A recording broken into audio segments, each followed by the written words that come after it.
ইরানকে ভয় দেখাচ্ছে আমেরিকা, পাঠানো হচ্ছে একের পর এক রণতরী। পেন্টাগন জানে ইরানের দুর্বলতা, হুমকি ধামকিও দেয়া হচ্ছে সেই দুর্বল পয়েন্ট ধরে ধরে। বিপরীতে ইরানও বসে নেই, তেহরানও ঠিক করে ফেলেছে আক্রান্ত হলে তারা কোথায় কোথায় হামলা চালাবে। ফলে মধ্যপ্রাচ্যের রীতিমতো আগুন জ্বলছে। সাম্প্রতিক সময়ে মধ্যপ্রাচ্যের ভূ রাজনীতিতে নাটকীয় পরিবর্তনের প্রেক্ষাপটে তেহরান সরাসরি ওয়াশিংটনকে হুঁশিয়ারি দিয়েছে, জানিয়েছে যে কোনো ধরনের উস্কানি বা হামলার বিপরীতে তার মার্কিন সামরিক ঘাঁটি এবং বিমানবাহী রণতরীগুলোতে তাৎক্ষণিক ও বিধ্বংসী হামলা চালাবে।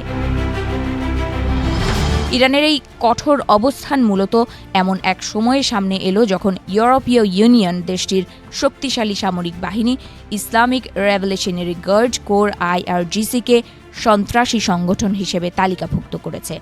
একই সাথে মার্কিন প্রেসিডেন্ট ডোনাল্ড ট্রাম্পের পক্ষ থেকে আসা ধারাবাহিক হুমকিও ইরানের এই আক্রমণাত্মক মনোভাবকে আরও উস্কে দিয়েছে বলে মনে করছেন বিশ্লেষকরা।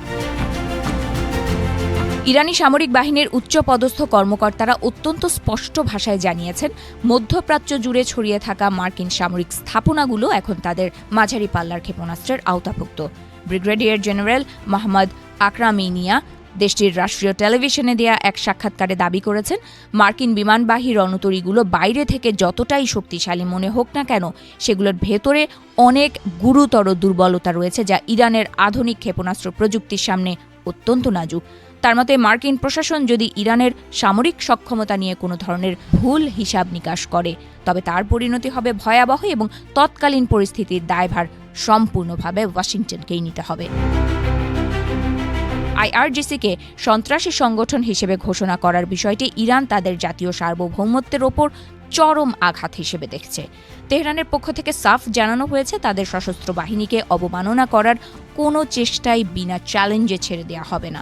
ইরানের মুখপাত্ররা উল্লেখ করেছেন, গত বছরের সীমিত সংঘর্ষের সময় তারা যে ধরনের সংযম প্রদর্শন করেছিলেন, এবার পরিস্থিতি তেমন থাকবে না। যদি যুক্তরাষ্ট্র কোনো ধরনের হঠকারী পদক্ষেপ নেয়, তবে ইরানের পাল্টা জবাব হবে অত্যন্ত দ্রুত, সুনির্দিষ্ট এবং আগের চেয়ে অনেক বেশি ধ্বংসাত্মক। প্রেসিডেন্ট ডোনাল্ড ট্রাম্পের কঠোর নীতি এবং ইরানের ওপর একের পর এক নিষেধাজ্ঞা আরোপের ফলে দুই দেশের মধ্যে আলোচনার পথ প্রায় রুদ্ধ হয়ে গেছে। ট্রাম্প প্রশাসন মনে করছে চাপের মুখে ইরান হয়তো তাদের আঞ্চলিক নীতি পরিবর্তন করবে, কিন্তু বাস্তবে দেখা যাচ্ছে বিপরীত চিত্র। ইরান এখন সরাসরি যুদ্ধের হুঁশিয়ারি দিয়ে নিজেদের প্রতিরক্ষা বলয়কে আরও শক্তিশালী করার বার্তা দিচ্ছে। বিশেষ করে পারস্য উপসাগরীয় অঞ্চলে মার্কিন রণতরীগুলোর অবস্থানকে ইরান এখন আর বড় কোনো বাধা মনে করছে না, বরং সেগুলোকে সহজ লক্ষ্যবস্তু হিসেবে চিহ্নিত করছে। সামগ্রিকভাবে মধ্যপ্রাচ্যের আকাশ এখন যুদ্ধের কালো মেঘে আচ্ছন্ন। একদিকে ইসরায়েল গাজা যুদ্ধের তীব্রতা, অন্যদিকে ইরান ও পশ্চিমা বিশ্বের এই সরাসরি সংঘাতের সম্ভাবনা পুরো অঞ্চলের স্থিতিশীলতাকে হুমকির মুখে ঠেলে দিয়েছে। ইরান অত্যন্ত আত্মবিশ্বাসের সাথে দাবি করছে যে তাদের ক্ষেপণাস্ত্র শক্তি এখন যে কোনো আগ্রাসন রুখে দিতে সক্ষম।